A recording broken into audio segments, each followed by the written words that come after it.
La EMS al Rincón de Pensar, semana número 8. Título del comentario: sería muy conveniente dejar a Dios en sus divinos cielos.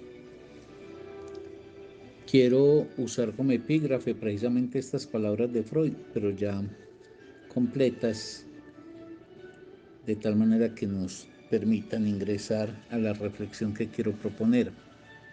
Freud dice: sería muy conveniente dejar a Dios en sus divinos cielos y reconocer honradamente el origen puramente humano de los preceptos e instituciones de la civilización.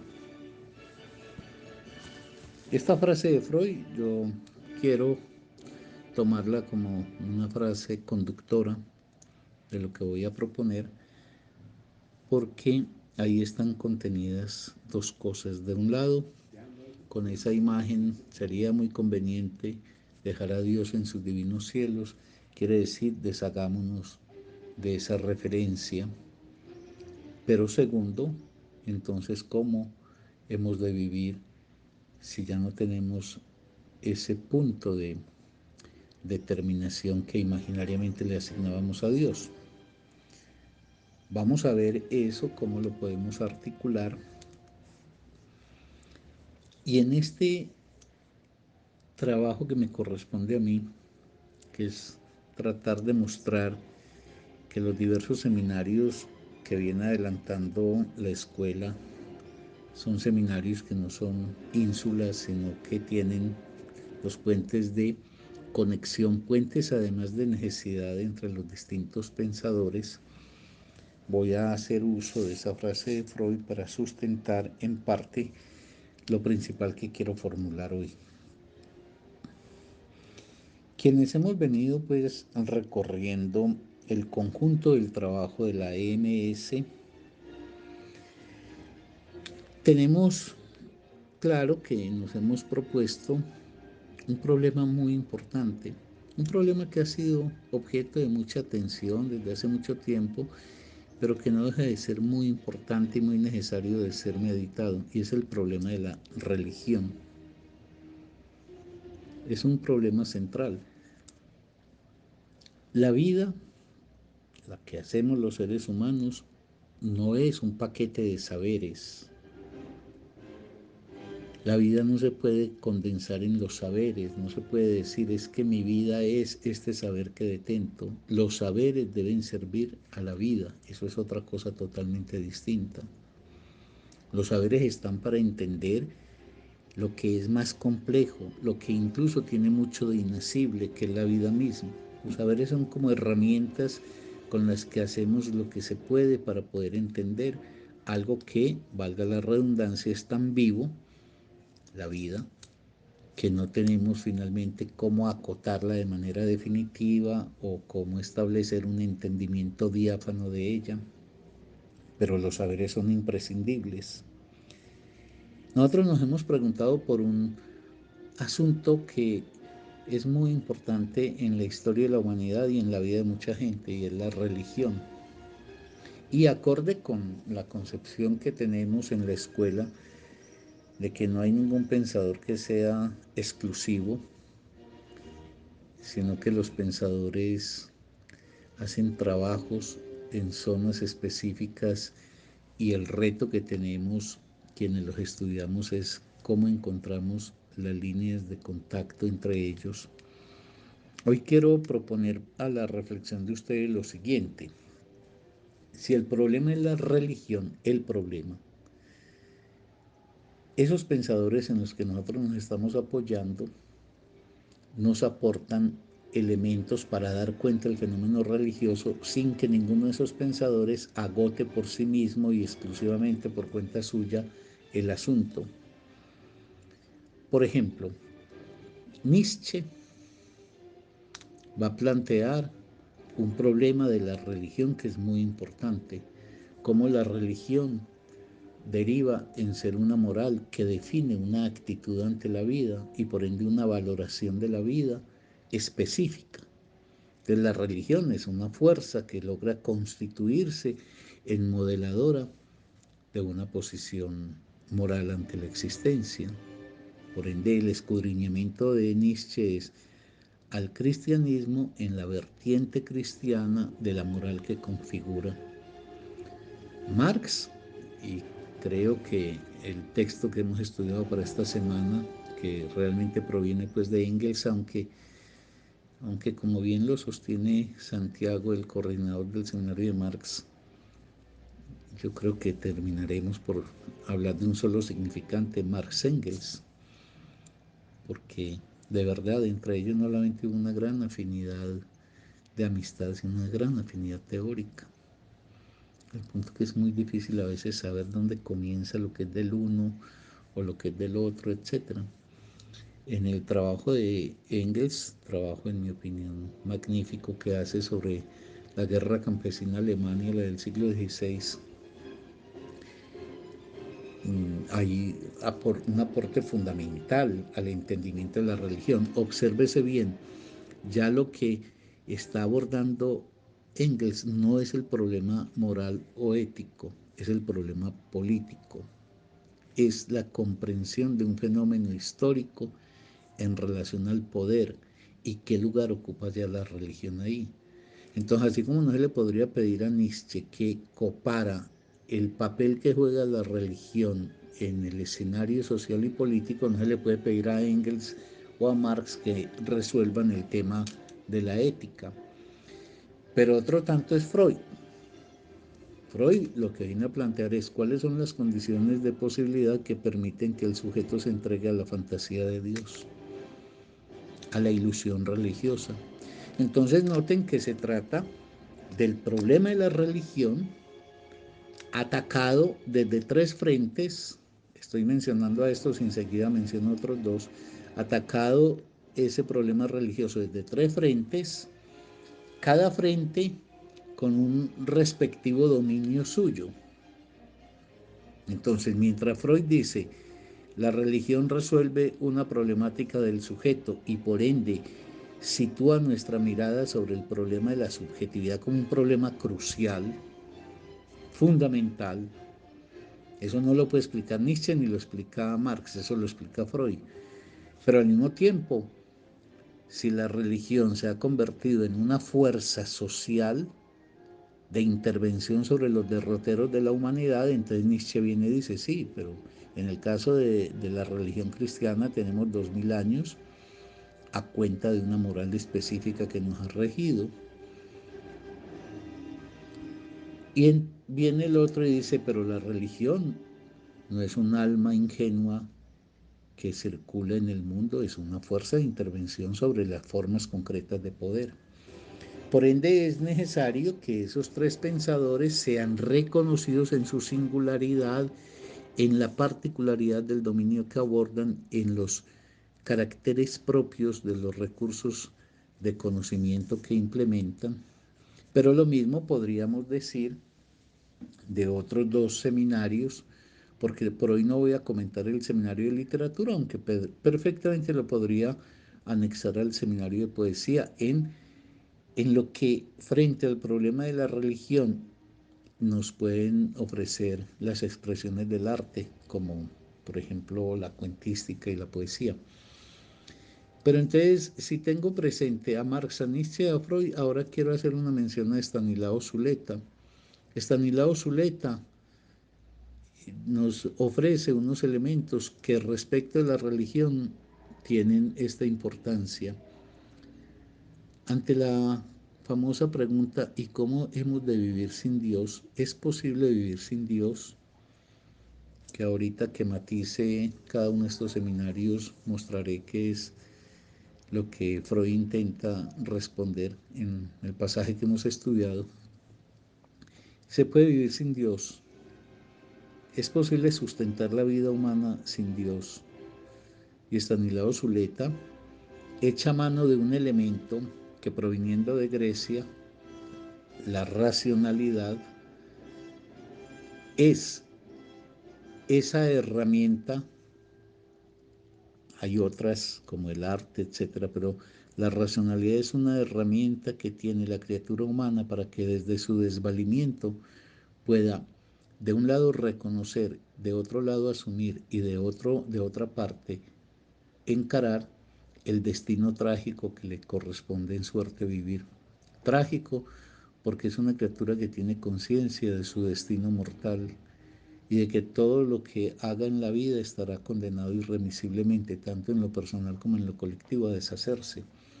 Eso pareciera algo desolador y casi que gritaría la inocuidad de la vida humana, pero Estanislao, haciendo eco de la reflexión griega de la racionalidad como un valor fundamental para uno poder sostener una relación amorosa con la existencia, una relación afirmativa de la existencia, nos ofrece elementos para dar cuenta de por qué la racionalidad puede constituirse en una fuerza de apoyo para esa criatura que trágicamente tiene que reconocer que está arrojada a un mundo sin que haya nadie que vele por ella, la proteja, la oriente o la aguarde. Y lo mismo pasa con el arte. Por ejemplo, con lo que ha trabajado el Seminario de Poesía hoy, pues esta semana más exactamente. Porque si Estanislao, quiero volver un minutico a él porque de pronto es un malentendido, si Estanislao invocando el lugar de la racionalidad, en una racionalidad que hay que seguir insistiendo, no se quedó petrificada en la racionalidad platónica o aristotélica, como no se petrificó en la cartesiana ni en la kantiana. La racionalidad tiene una historia, decir una historia quiere decir que tiene transformaciones, que tiene transformaciones quiere decir que deja atrás errores y que conquista nuevos dominios. Por eso la racionalidad contemporánea nuestra es una racionalidad que sabe incorporar que el ser humano no es exclusivamente un territorio de la razón y su ejercicio, sino que existe también una dimensión de lo inconsciente. Y entonces la racionalidad no gobierna lo inconsciente, pero es un intento de comprender esa extraña criatura bifronte que es la humana, que de un lado tiene determinaciones inconscientes que lo impelen, el deseo, las tendencias al goce, etcétera. De otro lado, dispone de la racionalidad como un elemento de entendimiento de la vida que tiene, incluso para poder aceptar lo más difícil de ella. Esa racionalidad que se origina en Grecia es contemporánea de la tragedia. Es que la tragedia es estar de cara a un hecho ineludible o a una serie de hechos ineludibles. Y los trágicos griegos, pienso que situados en relación también al desarrollo de la racionalidad, lo que permiten es que el ser humano trate de no engañarse respecto a quién es y cuál es su destino, y pueda encontrar elementos aprobatorios de la vida sin tener que acudir a expectativas metafísicas, incluso aunque la racionalidad griega haya dado algunos traspiés, como en el caso de Platón, que de pronto toma ese curso que lo conduce a la metafísica. Pero en esto es muy importante que la gente de la escuela entienda que no hay que considerar que un logro de la humanidad está hipotecado a un pensador. Y por eso los pensadores, es que un gran pensador es como un hombre o una mujer del común. Tenemos aciertos en la vida y tenemos desaciertos. Entonces Platón acierta en gran medida y Aristóteles otro tanto, pero también desaciertan en el caso, por ejemplo, de Platón, en esa deriva que toma hacia la metafísica, etc. Pero entonces lo que estoy diciendo es que Estanislao Zuleta, y el seminario de él nos lo está permitiendo, nos ofrece en bandeja de plata ese gran aporte griego, que es la racionalidad, que estará ofrecida entonces a efecto de poder reconocer esa dimensión trágica que nos signa a los seres humanos. ¿Qué quiere decir tragedia? Quiere decir que el ser humano está destinado inevitablemente a morir, pero que esa muerte no es la última, la que nos acaecerá el día que dejemos de respirar, sino que está a lo largo de la vida y que elementos fundamentales de la vida, por ejemplo, los amores, pueden estar marcados, cruzados por una profunda herida como es la de su fracaso o su imposibilidad. Y ahí derivo al seminario de poesía.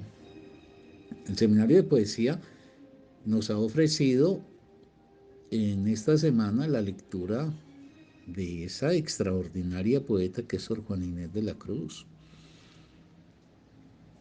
Y nos entregaron 3 poemas preciosos, pero no son 3 florituras, son 3, yo diría, dagas que se hunden en el pecho para desentrañar las verdades, como por ejemplo, la relación profunda del amor con el dolor y la exigencia de que el ser humano acepte que hay una herida dolorosa en la experiencia amorosa y que no se queje, que no se lamente, que no culpe y que sepa aceptar la vida asumiendo eso. Eso se llama tragedia. Ahora, Sor Juana Inés de la Cruz, la paradoja es que era una monja. Y los poemas que hemos leído son los poemas más anticristianos que uno puede imaginar. Por ejemplo, la concepción que tiene Sor Juana, que le sale esa vena de poeta.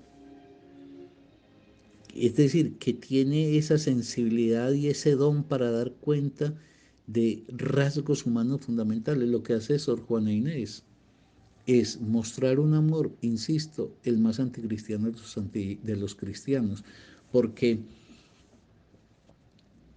no piensa el amor como una fuerza salvífica, bondadosa, equivalente a la dicha, a la realización, a la plenitud, a la armonía, al encuentro, todo lo contrario. Lo que muestra es que la potencia amorosa existe y la imposibilidad de su realización también. Entonces el ser está desgarrado en un dolor inevitable. Y todo amor probablemente es trágico en ese sentido. Incluso los dichosos, porque están siempre amenazados por la posibilidad de que ingresen en una inercia que conduzca a que no se vuelvan ya sino la melancólica recordación de lo que fueron. Pero Sor Juana no nos entrega en esos poemas una actitud lloricosa, que esté pidiendo clemencia o que haya una mano salvadora que venga por ella, no. Y yo voy a leer enseguida un poema porque me interesa mucho refrendar cómo casa, por ejemplo, la reflexión que está haciendo el arte, el verdadero arte que no tiene nada de consolador ni le sirve de pañuelo de lágrimas al ser humano, sino que el verdadero arte le recuerda al ser humano que es una criatura que está siempre cruzada por el dolor, pero que eso no menoscaba la relación con la vida ni el deseo de hacer una afirmación contundente de la vida. Entonces Sor Juana, insisto, paradójicamente, una monja, viene a ofrecernos una visión completamente no cristiana del amor, porque ella no está ahí poniendo el amor como ese dolor que le será compensado después, como ese sacrificio, esa abnegación de la vida, no, está gritando el dolor de un amor fundamental y al mismo tiempo de una imposibilidad. Entonces, si el uno, Freud, habla de las condiciones de subjetividad que permiten que el ser humano derive en la ilusión religiosa, cosa que no le pasa, por ejemplo, a un caballo ni a una vaca. Si el otro dice, ojo, que el tema de la religión no se queda pues simplemente en una ilusión como si fuera un rasgo del sujeto, sino que hay un camino que la ha convertido en una fuerza muy concreta que bajo el esquema, por ejemplo, de iglesia se ha constituido en poder, y un poder que interviene en el escenario social y en las clases sociales. Entonces tenemos a Marx y Engels ofreciéndonos una reflexión sobre ese perfil de la religión. Y viene el otro y dice, no, pero es que la religión tiene también la fuerza de constitución de una moral que marca y rige las relaciones con la vida. Y viene Zulete y dice, y frente a ese panorama, Entonces contamos con la posibilidad de la racionalidad que nos han legado los griegos, una racionalidad que en su proceso histórico le logra dar cabida al orden también de los sentimientos, al orden de lo inconsciente, al orden de lo afectivo. No porque piense que la racionalidad gobierna los sentimientos, sino que la racionalidad permite acotar el orden de los sentimientos para saber cómo hacemos una aceptación de ellos y en qué medida también podemos intervenirlos. Y está el arte, en este caso expresado pues en Sor Juana Inés de la Cruz, para mostrarnos la grandeza del lugar que ocupan los artistas, para que nosotros hagamos tolerable nuestra vida, para que en lugar de volvernos unos quejumbrosos con ella, o unos impotentes, o unos entregados a la inhibición y al miedo, hagamos del tiempo de la vida que nos es posible vivir un tiempo lo más rico posible en las realizaciones de las mejores necesidades que logremos cultivar en nosotros mismos. Ese es el gran aporte. Entonces ustedes verán que el conjunto de los seminarios, repito, no hablo del seminario de literatura porque esta semana no tuvo sesión, pero perfectamente podría estar hablando del seminario de literatura, en donde otro tanto en el orden trágico está plasmado en el cuento que vamos a discutir este próximo miércoles.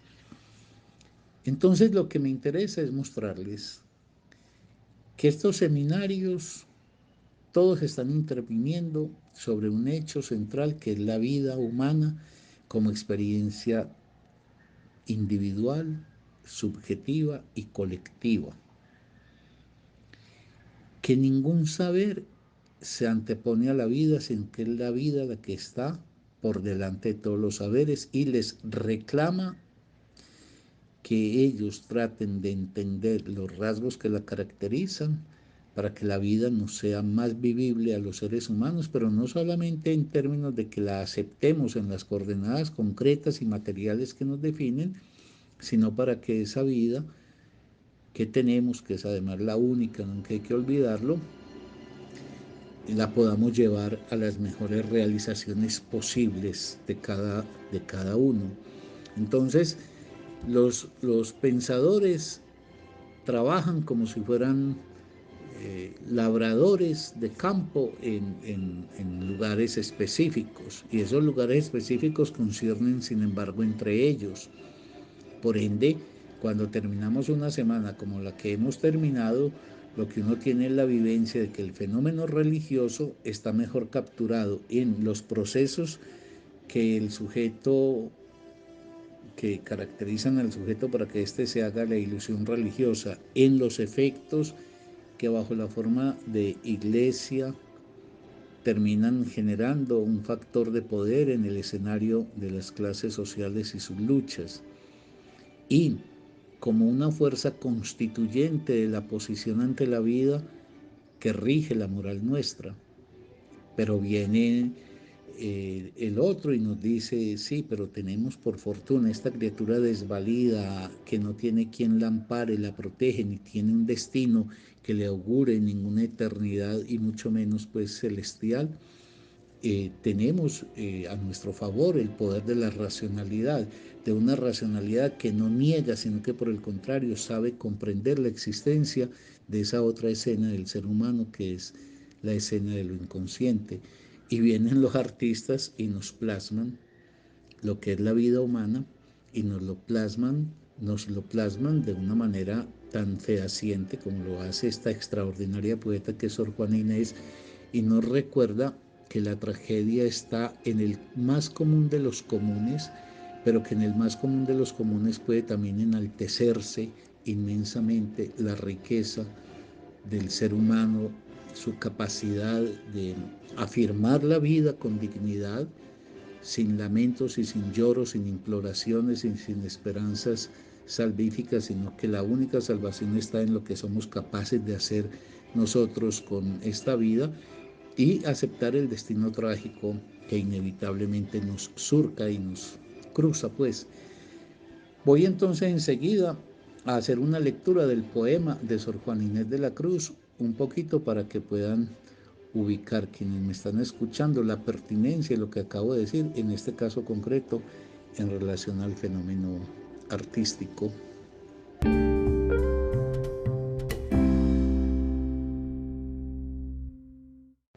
Poema titulado Con que en sentidos afectos prelude al dolor de una ausencia. Autora, Sor Juana Inés de la Cruz. Ya que para despedirme, dulce, idolatrado dueño, ni me da licencia el llanto, ni me da lugar el tiempo, háblente los tristes rasgos entre lastimosos ecos de mi triste pluma, nunca con más justa causa negros. Y aún ésta te hablará torpe con las lágrimas que vierto, porque va borrando el agua lo que va dictando el fuego.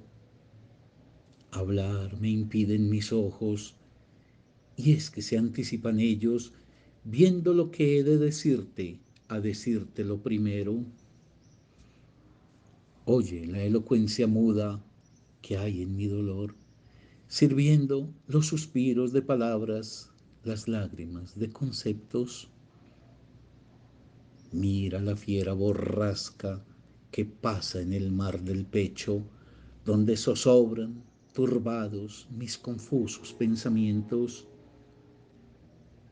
Mira cómo ya el vivir me sirve de afán grosero, que se avergüenza la vida de durarme tanto tiempo.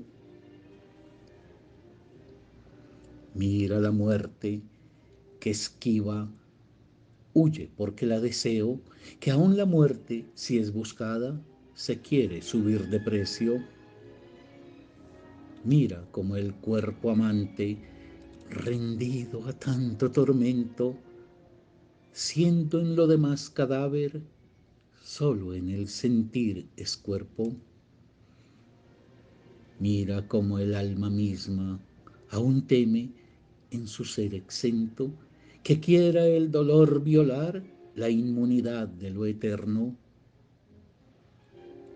En lágrimas y suspiros, alma y corazón a un tiempo, aquel se convierte en agua y ésta se resuelve en viento. Ya no me sirve de vida esta vida que poseo, sino de condición sola, necesaria al sentimiento. Mas, porque gasto razones en contar mi pena y dejo de decir lo que es preciso por decir lo que estás viendo. En fin, te vas, ay de mí. Dudosamente lo pienso, pues si es verdad, no estoy viva, y si viva, no lo creo. Posible es que ha de haber día tan infausto, funesto, en que sin ver yo las tuyas esparza sus luces febo. Posible es que ha de llegar el rigor a tan severo, que no ha de darle tu vista a mis pesares aliento. Ay, mi bien, ay, prenda mía, dulce fin de mis deseos, ¿por qué me llevas el alma dejándome el sentimiento? Mira que es contradicción, que no cabe en un sujeto tanta muerte en una vida, tanto dolor en un muerto. Mas ya que es preciso, ay triste, en mi infeliz suceso, ni vivir con la esperanza, ni morir con el tormento, dame algún consuelo tú en el dolor que padezco, y quien en el suyo muere, viva siquiera en tu pecho. No te olvides que te adoro, y sírvante de recuerdo las finezas que me debes, sino las prendas que tengo. Acuérdate que mi amor, haciendo gala de riesgo, solo por atropellarlo, se alegraba de tenerlo. Y si mi amor no es bastante, el tuyo mismo, te acuerdo que no es poco empeño haber empezado ya en empeño. Acuérdate, Señor mío, de tus nobles juramentos, y lo que juró la boca, no lo desmienta en tus hechos. Y perdona si en temer mi agravio, mi bien te ofendo, que no es dolor el dolor que se contiene atento. Y a Dios, que con el ahogo que me embarga los alientos, ni sé ya lo que te digo, ni lo que te escribo, leo.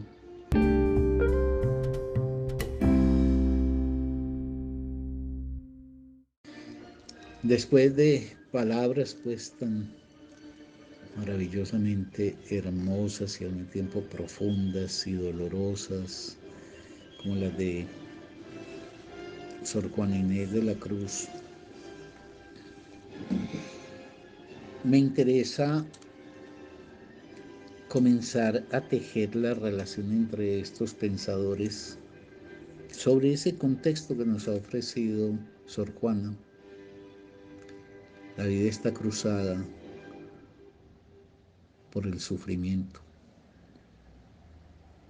No es el sufrimiento como hipoteca que nos permite entonces luego ser compensados en el más allá. No es el sufrimiento como algo que es inevitable, que no se busca por vocación, sino que acontece.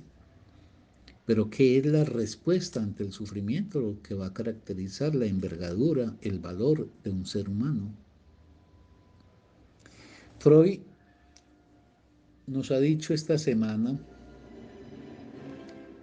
que esa pregunta que se había ya formulado en el siglo XIX y que algunas veces hemos mencionado, esa pregunta acerca de ¿y cómo se afirmaría la vida si no hay Dios? Esa que se respondió por Dostoyevsky diciendo que Dios era necesario aunque fuera una invención, bueno, por Dostoyevsky, digamos particularmente por el gran inquisidor en los Karamazov, que Dios, aunque sea una invención, es necesario para poder sostener una cierta ilusión de los seres humanos en que las cosas tienen sentido, en que vivir tiene razón de ser. Porque se deriva del discurso del gran inquisidor, pero esto es un discurso muy de algunos que piensan que si bien Dios puede ser una construcción imaginaria, es necesaria para poder mantener la cohesión de la sociedad y el propósito de la gente por sostener a su vez la vida. Y Freud, elegantemente, sin lanzarse a grandes argumentaciones, simplemente trae a evocación a San Bonifacio. San Bonifacio era un predicador cristiano del siglo VIII que, asociado con Carlos Martel, se toman las tribus germánicas, las más del norte, y, y esas tribus tenían creencias religiosas, y una gran creencia estaba consignada en un árbol que era emblemático de una de esas comunidades pues alemanas, germánicas más exactamente, no digamos alemanas, porque Alemania pues todavía necesitaría muchísimos siglos para constituirse. Y entonces la creencia firme de esas comunidades germánicas de que ese árbol era un árbol sagrado y que el que atentara contra él se desatarían truenos y se vendría toda la ira del dios Thor. San Bonifacio lo que hace es que corta ese árbol. Y cuando corta ese árbol, los creyentes de esas comunidades están esperando que se desate la ira del dios Thor y arrase sobre todo con el osado que hizo semejante sacrilegio. No pasó nada. Y la historia lo que cuenta es que eso le abrió las puertas a todo ese apostolado que adelantaba San Bonifacio para catequizar esas comunidades y sacarlas de las creencias en los dioses ancestrales que tenían para pasar a la creencia de este nuevo Dios que ellos les llevaban. Entonces, que haya derrumbado el árbol sagrado de los sajones, el roble de Thor, no significó que el mundo hubiera entrado en la catástrofe. Bueno, con eso Freud lo que dice es que igual pasa con la creencia religiosa de quienes no piensan que hay un árbol, hay un roble que es emblemático de un dios, sino que piensan que hay unas catedrales en donde hay el emblema del culto a un dios, que si osamos confrontarlo no seremos sino víctimas de la ira que él desatará sobre nosotros. Y con, yo digo, mucha agudeza, Freud va mostrando cómo esa creencia religiosa devino la configuración de una iglesia, y esa iglesia plantea unas formas de realización de la vida. En esto hay, en mi opinión, un diálogo directo entre Freud por un lado con Nietzsche y por otro lado con Marx y con Engels, porque es que la creencia no se queda únicamente en el sujeto, sino que la creencia cobra forma material en el mundo. Cobra forma material en la forma de doctrinas, de iglesias, de configuraciones de poder, de intervención en el mundo concreto y material. También cobra formas en el propio sujeto. Por ejemplo, en que le delinea una manera de vivir. Es que eso es lo problemático. Lo problemático es que la religión se termina traduciendo en una moral. Una moral es una forma de uno comportarse en el mundo, de acatar unas cosas y desacatar otras. Entonces, la creencia no queda ahí en el aire, la creencia se vuelve sujeto y se vuelve sociedad. En el sujeto se vuelve una ética, y por eso Freud dice que hay una eficacia inmensa en el sometimiento que implementa el cristianismo, y particularmente con, con esos fenómenos como el sacramento de la confesión y de la penitencia, porque el cristianismo lo que consiguió magistralmente, consiguió muchas cosas: la satisfacción del anhelo de inmortalidad por la vía de la resurrección, y la promesa de que todos resucitaremos, y que así sea que estemos condenados a lo más profundo de los infiernos, tendremos una eternidad por delante. Eso satisface el narcisismo de cada sujeto. Pero también tuvo ese invento impresionante de la confesión individualizada. Eso será ya después del año 1000, el sacramento de la confesión y de la penitencia, porque es que eso, eso lo que genera es una posición del sujeto frente a la culpa, por la cual, culpable, confiesa su pecado, pero esa confesión, entonces, al dejarlo limpio, le deja la posibilidad de volver a pecar para volver luego a ser absuelto.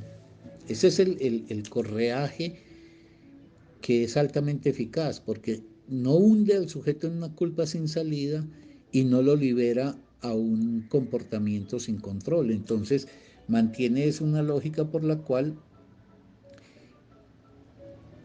comete la falta, la confiesa, es absuelto, queda otra vez en posibilidad de cometer la falta, de confesarse, de volver a ser absuelto. Y eso aparece como un sistema altamente eficaz que Freud pues nos entrega, al mismo tiempo que nos advierte que también esto obedece a lo que va siendo un proceso social que permite pasar de la venganza a la justicia,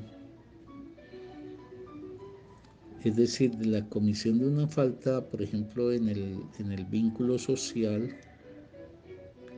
que no ha de ser reparada por la comisión de una acción cruel por parte de las víctimas o los cercanos a las víctimas, sino que hay un tercero de la ley que habrá de intervenir para ejercer la justicia. Pero bueno, ese es otro asunto que más adelante tendremos mucha oportunidad en las próximas semanas de abordar.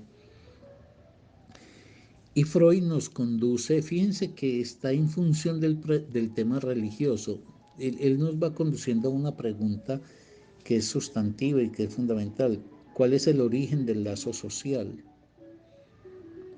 Ahora, decir cuál es el origen del lazo social es tanto como preguntarse por la instauración de la ley. El lazo social es necesario para que los seres humanos sobrevivamos. Y el lazo social, consecuente con las mismas palabras de Freud, es una hechura humana. En ese lazo social, que no es otra cosa que la ley, hay leyes fundantes como la prohibición del incesto y la prohibición del matar.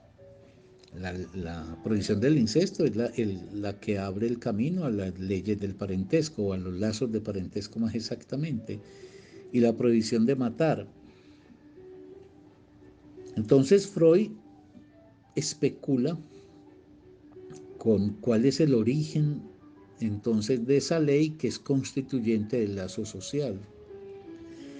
Pero esa es una especulación, porque puede haber dos razones que se argullan para explicar la instauración de la ley. De un lado, un razonamiento de los seres humanos, y de otro lado es algo que ha sido conferido por Dios. Freud lo que muestra es que ambas cosas no se pueden sostener. No es que los seres humanos un día se juntaron para ponerse de acuerdo en instaurar la ley, porque los seres humanos para poderse juntar necesitarían un principio de sociabilidad que les permitiera desde la discusión, los acuerdos, etc. Es que esto es más o menos parecido a la aporía que Platón señala para el origen del lenguaje. En general, todo lo que conduce al origen deriva en especulaciones aporéticas que no terminan entonces encontrando ninguna salida. Porque así como Platón dice, cuando se pregunta por el origen del lenguaje como un consenso establecido entre los seres humanos para que llamemos mesa a esto, llamemos catedral a aquello, etc., el problema es que para poder llegarse a ese acuerdo es necesario disponer del lenguaje. Entonces, lo que ha de resolverse como respuesta en la pregunta que se ha formulado por su origen aparece como una condición para poder responderla. Por ende, eso no da salida. Y, y lo mismo pasa aquí con esa aporía por la cual el contrato social sería una especie de acuerdo que los seres humanos, a efecto de sobrevivir, contraerían. No, los seres humanos, para ser humanos, necesitan estar ya en un vínculo social, es decir, bajo la égida de la ley.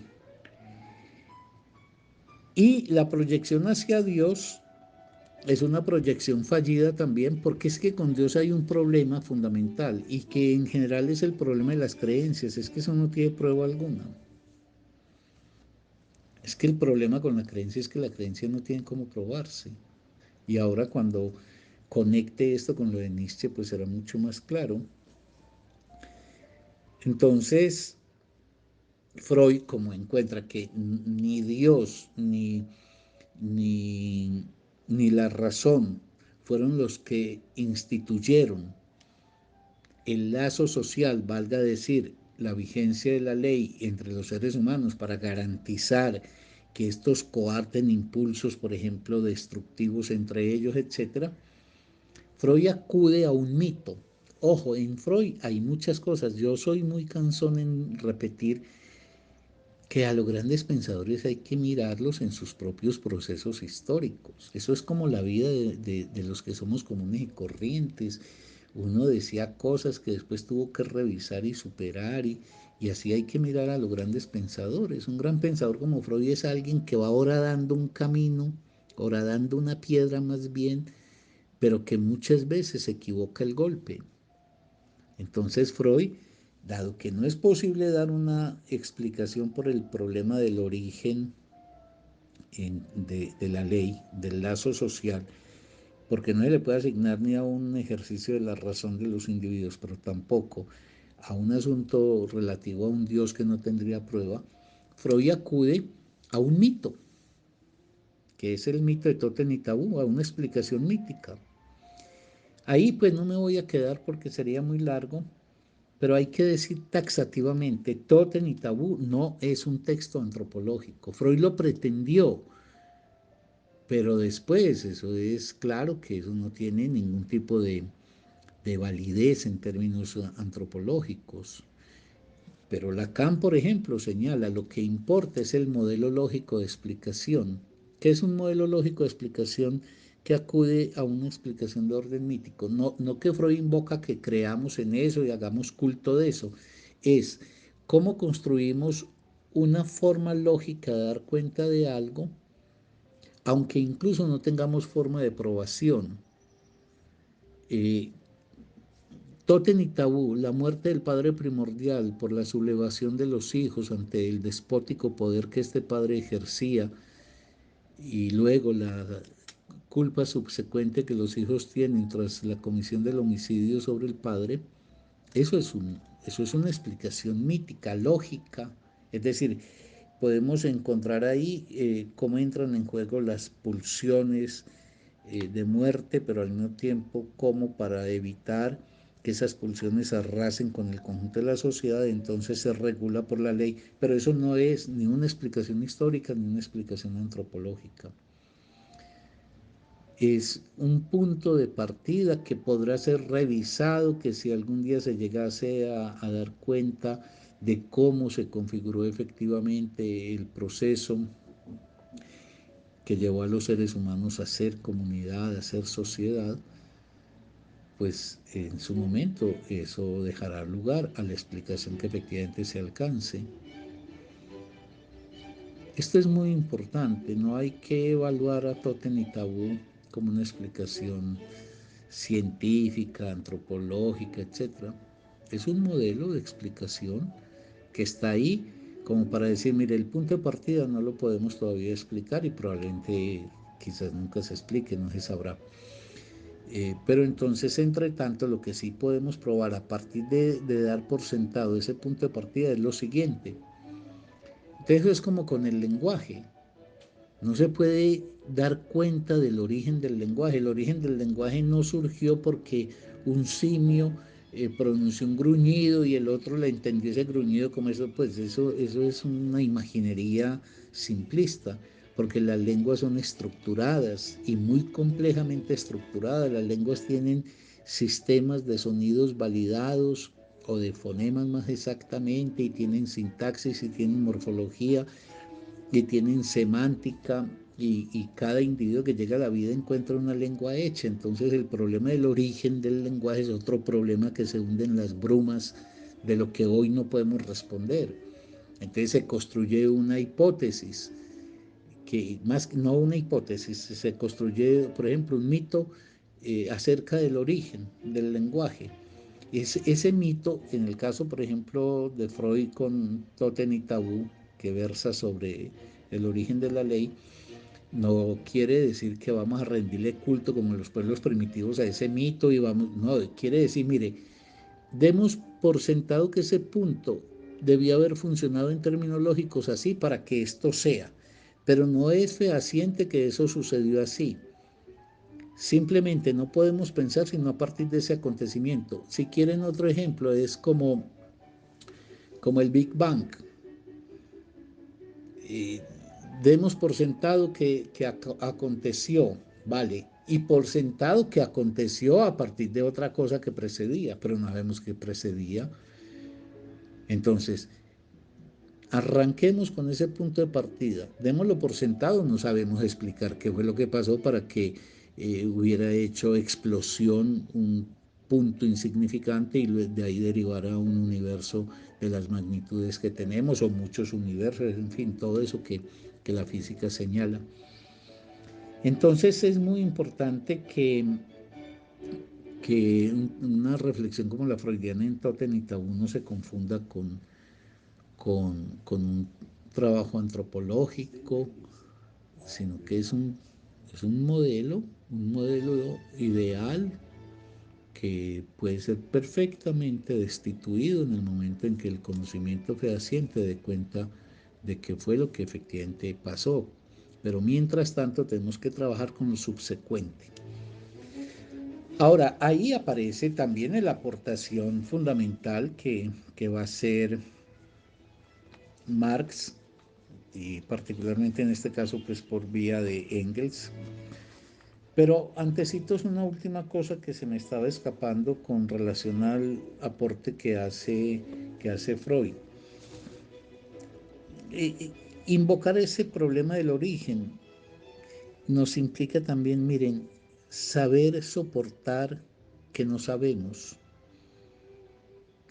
sin colar a dioses por la trastienda. Que eso es la creencia. La creencia es un Dios que se cuela por la trastienda ante la angustia del ser humano de decir no sé. Si algo nos ha enseñado la ciencia contemporánea es a saber que no sabemos y a aceptar que no sabemos, para trabajar por saber, pero para trabajar hasta donde nos sea dable y conseguible saber. Ahora, el trabajo que nos ofrece Engels es un trabajo maravilloso, porque lo que está mostrando, ahí sí estaba, Marx y Engels están en su terreno, porque ellos están descolocados y tienen que responder la pregunta: ¿y cómo es que el ser humano se hace la ilusión religiosa? Esa pregunta ellos no tienen las herramientas para responderle, y por eso, como bien ha dicho Santiago en el comentario que hace sobre su seminario, eso esa explicación de las condiciones materiales como condición de las producciones espirituales, eso se vuelve demasiado general, demasiado etéreo, porque es que ese no es el territorio de Marx, ese es un territorio donde estaría más bien Freud. ¿Cómo es posible que un sujeto, por qué es posible que un sujeto construya una ilusión? Y cómo esa ilusión puede ser eficaz para ese sujeto, tan eficaz que le permite organizar las relaciones concretas con la vida.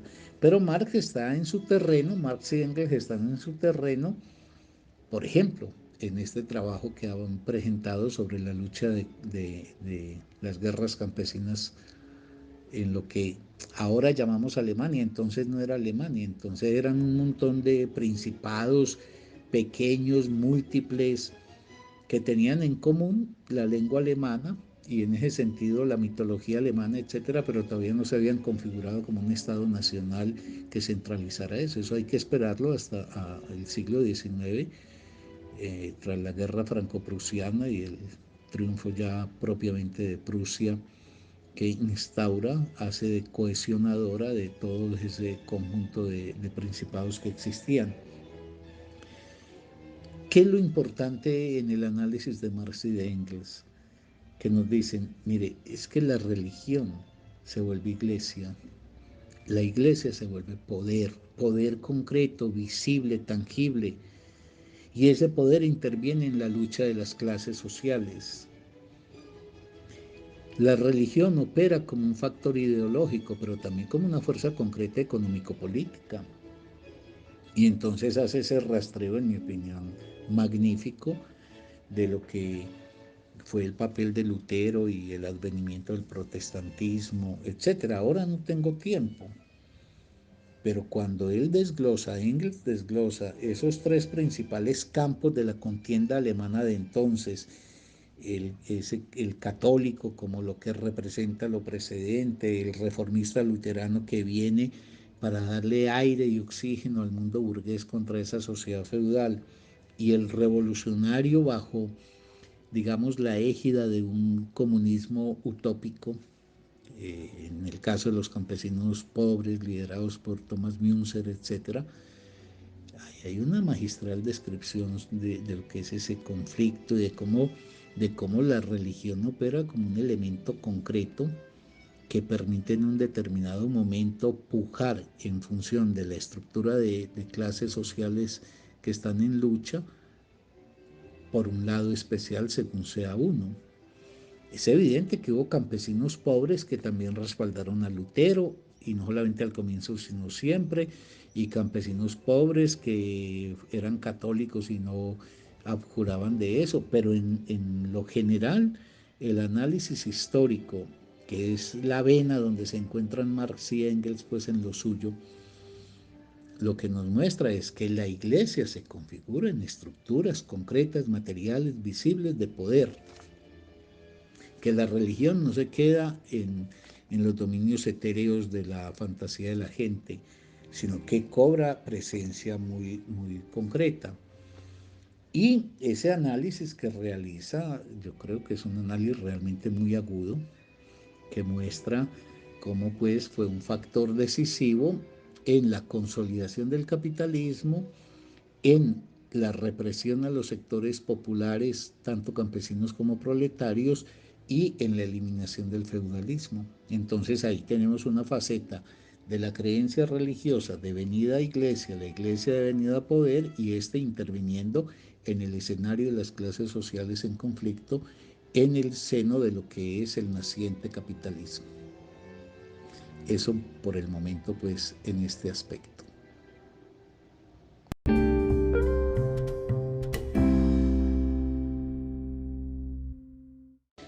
El análisis de la expresión religiosa como iglesia en el escenario de la lucha de clases no lo puede hacer Freud, porque para dar cuenta de eso se necesitan las herramientas teóricas y conceptuales que desarrollaron Marx y Engels.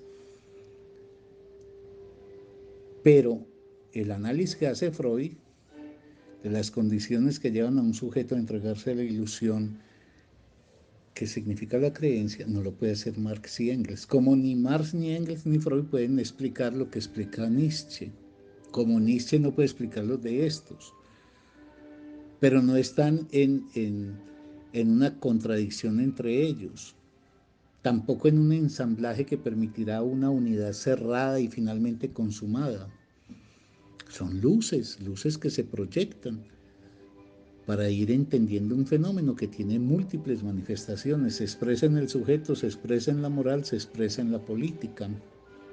El análisis de Marx y Engels, como dije, es un análisis, en mi opinión, magistral. Bueno, eso fue realmente autoría de Engels, porque lo que permite es leer las clases sociales y su comportamiento tras los grandes acontecimientos sociales disfrazados, por ejemplo, en las creencias religiosas.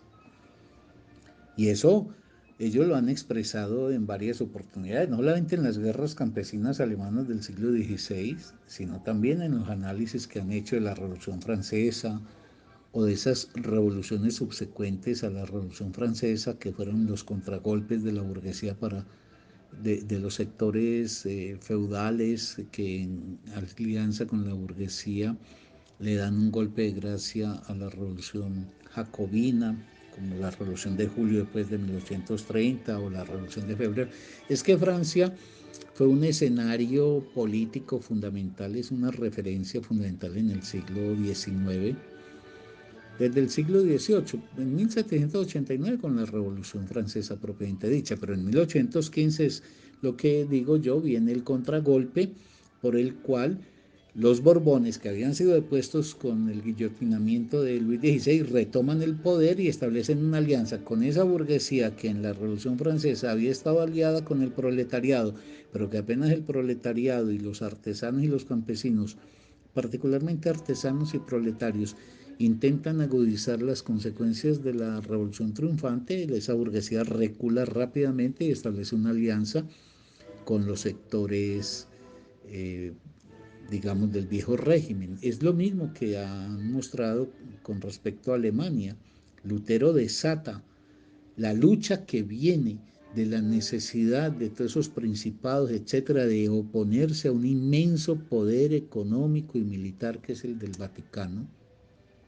Todo eso está adornado con las creencias religiosas, y Lutero al comienzo convoca a los sectores campesinos pobres, etcétera, pero cuando luego empiezan a perfilarse los efectos incontrolables que puede tener eso, y viene, por ejemplo, ese comunismo utópico que encarna a alguien como Münzer, entonces Lutero hace lo mismo que harán después en la Revolución Francesa los burgueses, recula y va y se asocia más bien con los otros. esa Francia, decía yo, del siglo XIX, pues no solamente es esa revolución más que esa revolución, esa retoma del poder del 15 con la reposición borbónica, sino que después, 15 años después, en el 30, otra vez vuelve y se subleva el pueblo francés y caen los Borbones y asciende en su lugar la Casa de Orleans y dele, eso es una máquina de ese siglo XIX, por eso Francia es emblemática de lo que es la lucha social y política. En el 48 caerá a su vez la Casa de Orleans, estamos ante la posibilidad de la primera gran subversión de origen proletario, pero el autogolpe de Estado que, bueno, la derrota de esa revolución del 48 y el autogolpe de Estado que se da a Luis Napoleón Bonaparte, que no se debe confundir con Napoleón, este es un sobrino, y la locura de él después de, bueno, ese autogolpe para declararse emperador. Pero luego la propuesta de enfrentar a los prusianos en 1870 traerá una derrota que abre las compuertas a la Comuna de París. Esto lo estoy mencionando en el 81, en el 71. Esto lo estoy mencionando simplemente para indicar la poderosa riqueza que tiene el pueblo francés y para decir que el análisis de Marx y Engels, que es también muy lúcido sobre esos grandes acontecimientos que, que se dieron en Francia como emblemáticos de lo que estaba pasando en el mundo abierto por la decadencia del feudalismo y la apertura del capitalismo, digo que ese análisis es también el análisis de gran riqueza que ellos logran realizar con respecto al tema de la religión y que nos ha ofrecido Engels, en donde ha mostrado que bajo la máscara de las creencias religiosas estaba en juego una pugna entre las clases sociales por generar las mejores condiciones de existencia para la clase respectiva. Por eso es muy importante ese texto y nos muestra que el fenómeno religioso hay que desidealizarlo y que la religión bajo la versión de iglesia y de doctrina no es la gente que anda en pos del bien de la humanidad, sino que tiene claras características de clase en los momentos álgidos. Y creo pues que muchos otros ejemplos podrían refrendar eso. Y finalmente de este lado estaría lo de Nietzsche. Nietzsche hace un desarrollo en torno a ver, hay una diferencia en mi opinión que es fundamental para poder entender el análisis de Nietzsche y el análisis que hacen los historiadores contemporáneos nuestros de este asunto de la religión. Es diferenciar radicalmente a Jesús de Cristo. La expresión Jesucristo puede ser una expresión equívoca porque pareciera que conjugar tal cual a Jesús y a Cristo. Los historiadores lo que han dicho, mire, Jesús es un predicador, como dije la vez pasada, es un predicador, es un absoluto judío convencido del valor de su judaísmo, que, que se plantea pues que las cosas están traicionando completamente el ideario judaico, y no solamente por la Roma que oprime al pueblo judío, sino por el papel que juegan los sacerdotes, la casta sacerdotal, en connivencia con los romanos. Entonces este se lanza al mundo a predicar, en tono mesiánico, pero mesiánico era que llegaba el reino de Dios, pero a la tierra. Eso es muy distinto al más allá de los cristianos. Y empieza a predicar pues la necesidad como de una coherencia entre los principios de su religión y las prácticas sociales y políticas a las que ve que se entregan los factores de poder que tiene el judaísmo. Él es un subversivo en el sentido no tanto que convoca clases, que dice estamos oprimidos, vamos a levantarnos contra Roma, sino que vía la religión él pone en contradicción la jerarquía sacerdotal judaica y es por una alianza de poder entre esos sacerdotes judíos y el Imperio Romano que deciden liquidarlo. Pero lo liquidaron como liquidaron a muchos otros. De ese Jesús no hay pruebas, los historiadores no encuentran pruebas, hacen inferencias de cómo pudo haber sido su discurso, etcétera, etcétera. Y después viene, eso también lo decíamos hace una semana, el papel de Pablo de Tarso y de los que siguen con él, de los herederos de él, por ejemplo, ahí están los evangelistas, etcétera, que ellos lo que hacen es una invención a partir de Jesús de Cristo. Ellos se inventan a Cristo. Entonces hacen, pero no se lo inventan porque son malévolos, sino porque están convencidos. Y yo dije, San Pablo es un político de primera línea. San Pablo arma el cristianismo. Primero porque instituye el mito de Cristo. El mito de Cristo sobre el núcleo de verdad de un Jesús del que no hay mayores pruebas. Esto lo instituyen como forma de una creencia que se predica, que se propaga, que se articula y se organiza, y por eso encuentra formas de transmisión hacia las generaciones posteriores. Pero el problema con el cristianismo es que el cristianismo no tiene un piso histórico efectivamente indiscutible en términos pues, de fuentes. Es una poderosa creencia que por razones muy concretas de organización, de formas de transmisión y de ejercicio del poder a medida que iban avanzando, ha constituido un punto de referencia fundamental de la historia occidental. Pero ese Jesús, yo no estoy de acuerdo con que la concepción del amor sea judaica. Yo creo que el judaísmo toca eso como un Cristo que es amoroso, pero un Cristo, no, un Dios que es un Dios implacable, un Dios amenazador, un Dios que ha elegido a su pueblo, pero lo somete. Y por eso yo sí creo que hay una diferencia profunda entre el Antiguo y el Nuevo Testamento. Y yo creo que la imagen del amor no es judaica, es una imagen, del cristianismo. Ese es un discurso cristiano, esencialmente. De hecho, el cambio es el del Dios despótico del Antiguo Testamento al Dios del amor del Nuevo. Ese es uno de los grandes inventos que hace San Pablo. Pero ojo, yo no quiero decir que San Pablo se sentó, caviló, pergeñó una cosa, la tramó y se puso a hacerla. No, a él le salía también de su propia creencia.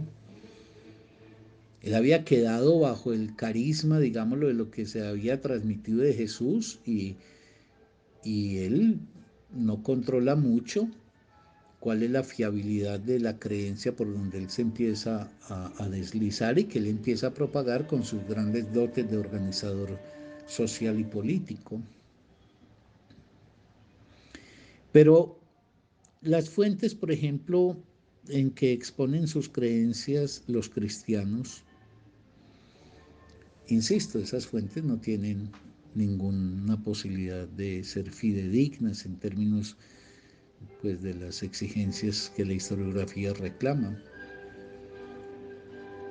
Y de ahí que yo hubiese dicho, los debates, por ejemplo, entre los creyentes cristianos siempre se remiten a unas fuentes que dan por indiscutibles, pero que históricamente no tienen posibilidad de fiarse. Entonces se remiten unos a otros, pero sobre fuentes que son fuentes que no tienen una consistencia histórica. Y entonces ahí se va perfilando por parte de una religión del amor que además construye una teoría del amor como equivalente al bien, que eso es totalmente distinto a la dimensión trágica que podía tener, por ejemplo, el amor griego. Entonces hacen una oposición maniquea entre el bien que equivale al amor y el mal que equivale al odio. Y por eso convocan a una concepción donde no hay lucha, donde es la resignación, donde es la postración de la vida y la imploración de una salvación para el más allá. Eso es lo que Nietzsche empieza a examinar y por qué se configura esa moral, que es una moral denegadora de la vida, ¿Qué quiere decir denegadora de la vida? Quiere decir que la vida no se explora en sus posibilidades actuales, en las más elevadas posibilidades de ella, sino que la vida se posterga para una consumación dichosa en un hipotético más allá. Y por eso ese odio a la realidad, esa invocación a reducir al mínimo la experiencia humana, esa que está, por ejemplo, expresada en sus formas extremas por los anacoretas, por todos aquellos que, los monjes, por ejemplo, que renuncian al mundo, a la vida, a la acción, al pensamiento, etc. Y entonces, carentes de una legitimidad histórica que sustente efectivamente eso del poder que tendría pues la imagen de Cristo, definen un tipo psicológico que es el Cristo que se inventa San Pablo y los suyos, que es un tipo psicológico caracterizado por la postración, por la resignación, por la sumisión, por la pasividad, por el no luchar, por ende por el no confrontar y no tener entonces enemigos. Es una exaltación loca del amor como una especie de humildad desde la cual se establecerían las necesarias conquistas que la humanidad tendría, que no serían además de este mundo, sino el más allá. Entonces, por eso es una negación al mundo concreto que vivimos y una invocación de ese reino de Dios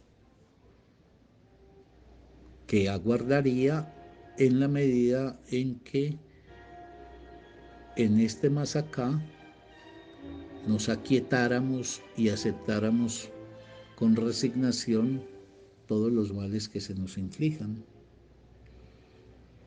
Pero yo creo que esa imagen de un Jesús redentor que nos salva de este mundo porque entonces el mundo de verdad es el otro, creo que ese es un invento de los discípulos judaicos y no es gratuito que haya sido San Pablo, un judío de pura cepa, que deviene inventor del cristianismo.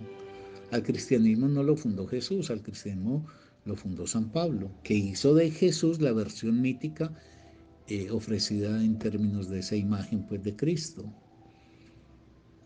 Pero, y termino con eso de ese comentario, no, en mi opinión, no es el judaísmo el que origina y promueve la ideología del amor.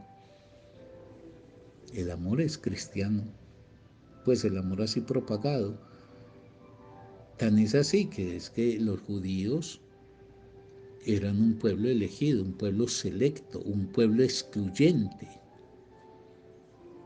Mientras que el cristianismo viene y con el discurso del amor todos somos hermanos en Cristo y por ende todos podemos ser parte de la iglesia. Ahí no hay exclusión de nadie. Es un ecumenismo que va contra el carácter selecto del pueblo judío. ¿Y cuál es el lazo que arroja a los predicadores cristianos desde el siglo I hacia los demás? El lazo del amor. Es que nos hemos de amar unos a otros porque todos somos hijos de Dios. Y yo decía, pues está la invocación que nos hace Stanislao Zuleta con la racionalidad. Este es un tema que ya hemos trabajado, pero es que es muy importante ver que eso no es una pieza suelta que baila sola, sino que la racionalidad y esos tres principios del racionalismo que nos invoca Kant y que Zuleta nos recuerda, ese de pensar por sí mismo, pensar en el lugar del otro y ser consecuente, son fáciles de enunciar, más difíciles de ejercer, pero son un posicionamiento muy firme del ser humano en la vida. Es menester que no deleguemos la construcción de nuestro pensamiento en terceros que nos los ofrecerán entonces esos pensamientos ya concluidos para que simplemente nosotros los repitamos, sino que seamos sujetos activos en la producción de los pensamientos que rigen nuestra vida. que es obligatorio, eso es un principio de la racionalidad, que nos vinculemos al otro de tal manera que el otro cobre tanta importancia que nos preocupemos por dar cuenta de qué es lo que estará eventualmente entendiendo el otro frente a esto que yo le estoy diciendo. Es partir de aquello de que no hay garantía de que lo que yo digo es lo que el otro oye, y por ende afinar como una manifestación de respeto, calibrar lo mejor posible la palabra y el discurso que uno enuncia para garantizar que el otro pueda efectivamente reconocer en qué sustento aquello que afirmo. Eso es contar con el otro. Cuando esos conferenciantes que hablan sin importarles si les están entendiendo o no, eso es un profundo irrespeto, además de que es una cosa contradictoria con la racionalidad, porque si uno no hace un esfuerzo porque el otro entienda, el otro jamás podrá tener una posición propia, clara, frente a lo que uno ha dicho. Y lo tercero es ser consecuente, que es algo muy difícil en la vida, y es que la razón sea capaz de comandar los cambios de uno cuando se logra demostrar, o por un tercero o por la propia experiencia y el desenvolvimiento autoanalítico de uno, que uno estaba incurso, por ejemplo, en una posición equivocada.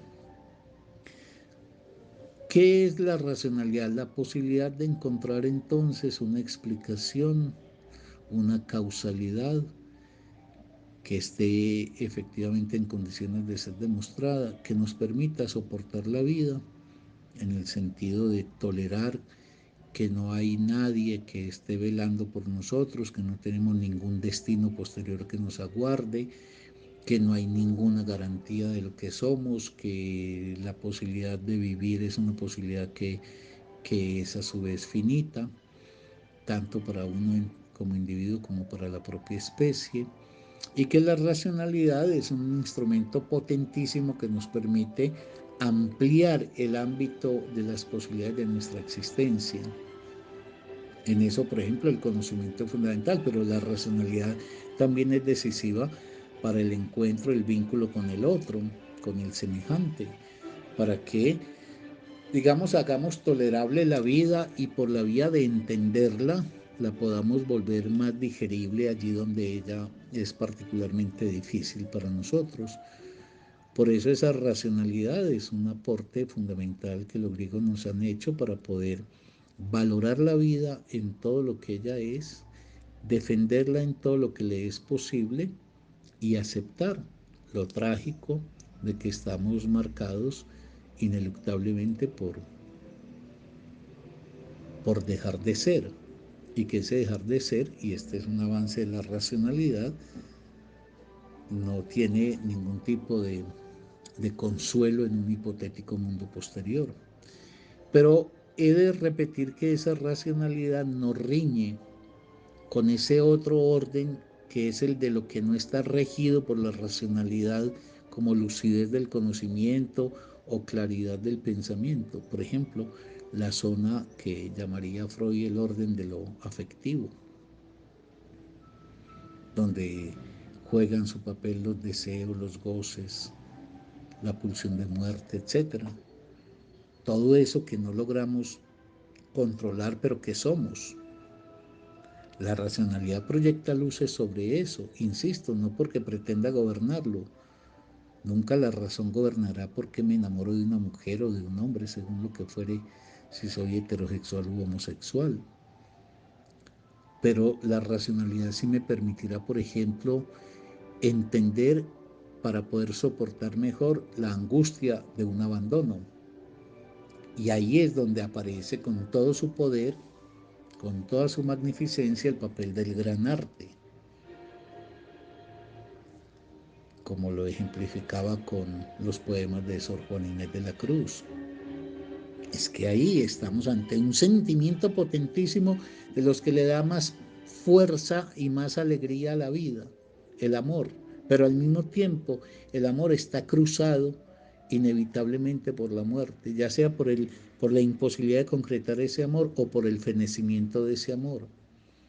Entonces Sor Juana Inés nos describe con la agudeza de su poesía y de su palabra una verdad trágica, una verdad trágica, pero al mismo tiempo, y por eso yo decía que en un poema que es lo más anticristiano que uno se puede imaginar, y así son todos, ella no empieza a invocar clemencia, a renegar entonces de lo que somos, sino que ella desnuda el desgarramiento y se mantiene firme en la aceptación de ese desgarramiento, no pide clemencia, no lloriquea, no se lamenta, no sitúa esperanzas, es que en el más allá sí no me harán sufrir de amor, no, y eso se llama la fuerza de afirmación de la vida.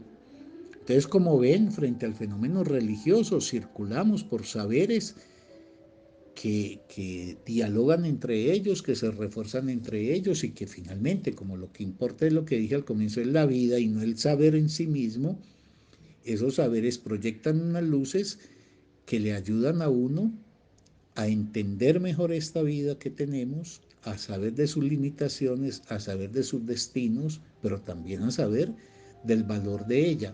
Y que el valor de la vida no está en el acto mero de vivir como experiencia biológica, sino en las conquistas efectivas que en tantos seres humanos vamos haciendo para expandir las posibilidades de esta existencia.